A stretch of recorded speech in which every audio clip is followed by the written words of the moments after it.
on.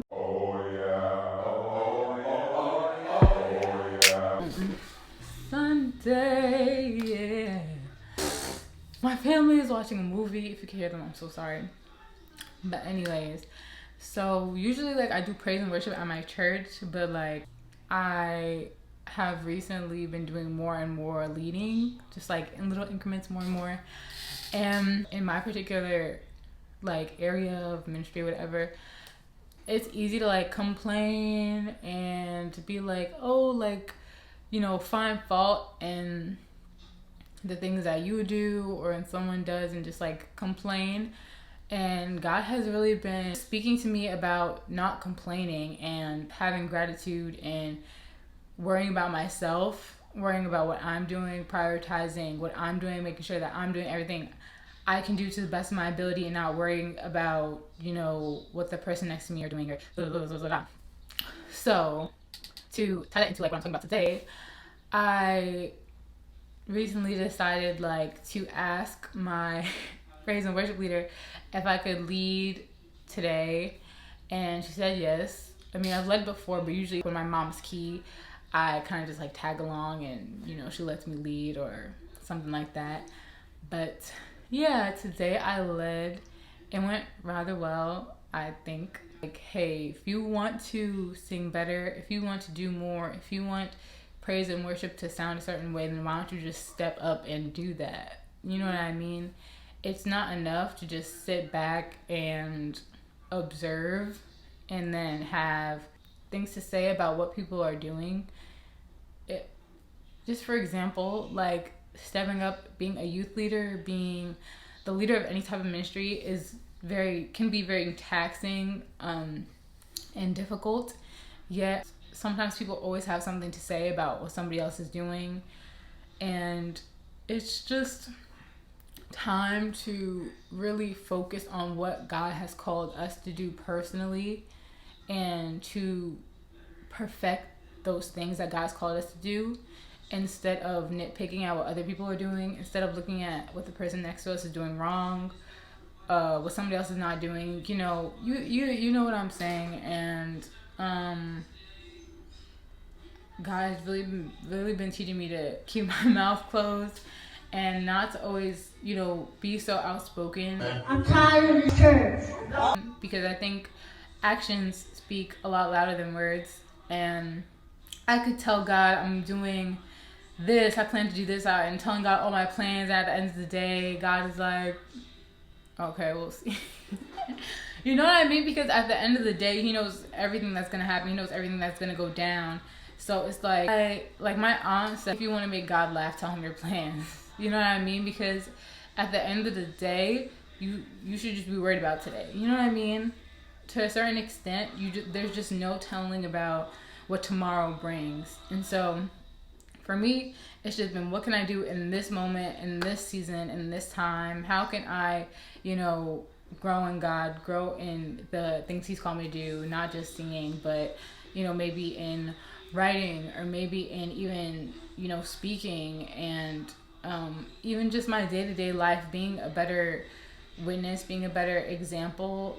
I'm not perfect, and I know that, and I know that there's a lot of things I've been blessed to be able to do that I'm not even qualified to do, that I wasn't even, you know, probably the first choice, but God made me the first choice. God qualified me. God put me in positions of favor and allowed me to have things that I did not deserve be just handed to me. I didn't have to work for it. I didn't have to, you know, beg for it, and I recognize that, and I'm very grateful, and I'm very thankful that God continues to bless me. And I just wanted to encourage you guys that whatever it is that, you know, God's called you to do, whatever fault you might see in, you know, your ministry, or whatever it is, like, I believe that God allows you to see problems to make you a problem solver. G-O! Holy Ghost! Fire! Fire! Fire! Fire! Not for you to be someone who whines and complains and moans and groans, just not to help or to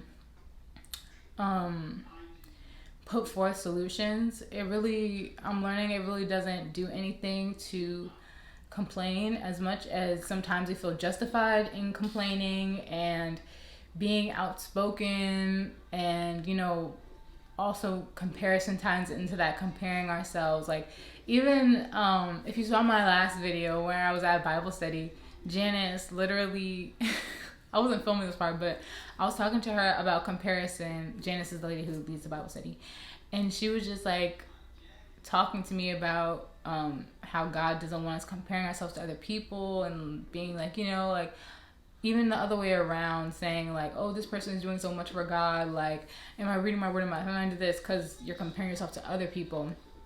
And God is a God, he's a gentleman. He wants to be invited into your life. He wants you to want to love him. He doesn't force anything on you. He wants you to come to him. And if you don't choose him, then we all know you have another choice, okay? But at the end of the day, I really just feel like comparison is silent but deadly. Like, it's just, something that gets overlooked a lot. But with comparison could come envy, jealousy, bitterness, all these things. And it's, rather than compare yourself to somebody else, critique somebody else, be judgmental about somebody else, or you know what I'm trying to say, just prioritize what God's called you to do, prioritize your ministry, prioritize what you can control. Because let me tell you, especially after coming out of, well, not coming out of the pandemic, but going through 2020, coming out of 2020, just realizing how much of a false sense of control we have as humans. Like, just so much is out of our hands.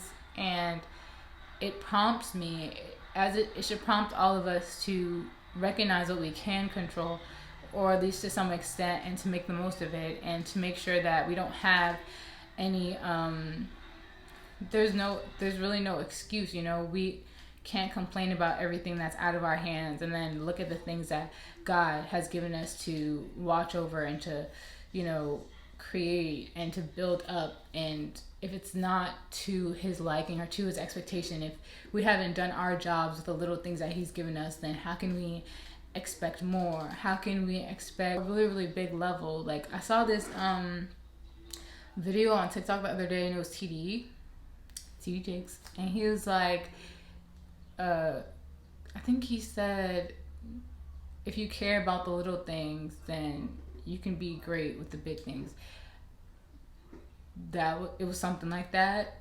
You can't just expect to wake up one day and be great, or to wake up one day and be mature, and to be, have all these healthy habits if you haven't worked at them, if you haven't took the time to develop them, if you haven't prayed about them, put forth some type of efforts to be the better person that you want to be. At the end of the day, I think that a lot of people who are in these high positions, who are in, great positions, it's easy to look at them and to say, oh, I wish I could do that. But you don't know what that person has put into that. You don't know what comes on the other side of that. You don't know,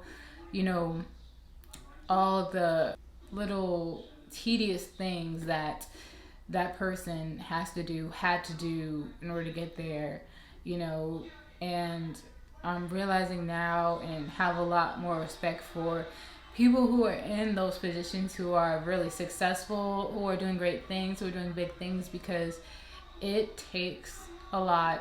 And I look at what God has given me, even though it might look small, or it might look like minor or something like that, it's what God has given me. And so I can't sit back and be lazy about it and look at it as a small thing and look at it as something minor. I have to treat it like it's a great thing and like it's a big thing if I want great things and if I want big things. So yes, and that's all I have for you guys today. I love you. I hope that you enjoyed this message, and yes, make sure you like and subscribe, watch my other videos, watch my vlogs, and videos coming up. I have fun, well, God willing, I have fun videos coming up for you guys soon. I'm so excited about that. I love you, and I don't know why my comments are disabled. I did not disable them. YouTube did that, but I love y'all, and bye. Oh yeah, oh, oh, oh, oh, oh.